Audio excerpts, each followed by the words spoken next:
সাকিব ভাইয়ের সামনে প্রথম কিছু বলছি ভয় লাগছে। আসলে চেয়েছিলাম অনেক কিছু বলতে, বাট সবাই সব কিছু বলে দিয়েছে যে একটা হাইজেনিক টয়লেট থাকলে কি উপকারিতা বা কি কি অপকারিতা কি কি হয়।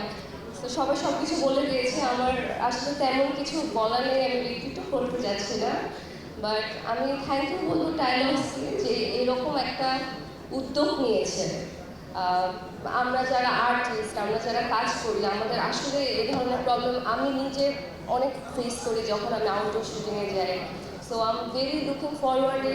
আমি দেখতে চাই যে কবে আসলে আমরা এরকম দেখতে পারবো যে রাস্তায় রাস্তায় হাইজেনিক টয়লেট আছে সুবিধা বঞ্চিত মানুষের জন্য। Thank you so much.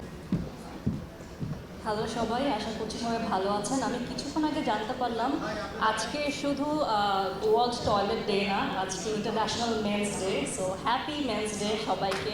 আমাদের সব ভাইরা আছেন এখানে, আপনাদের জন্যই আমরা তারকারা আসলে জীবিত থাকি। So happy men's day and thank you সবাই যারা এখানে এসেছেন।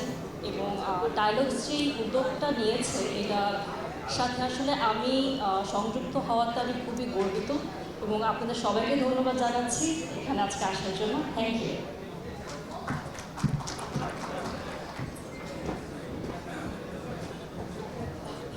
এত সুন্দর একটা অপরচুনিটি দেওয়ার জন্য I think this is very good initiative.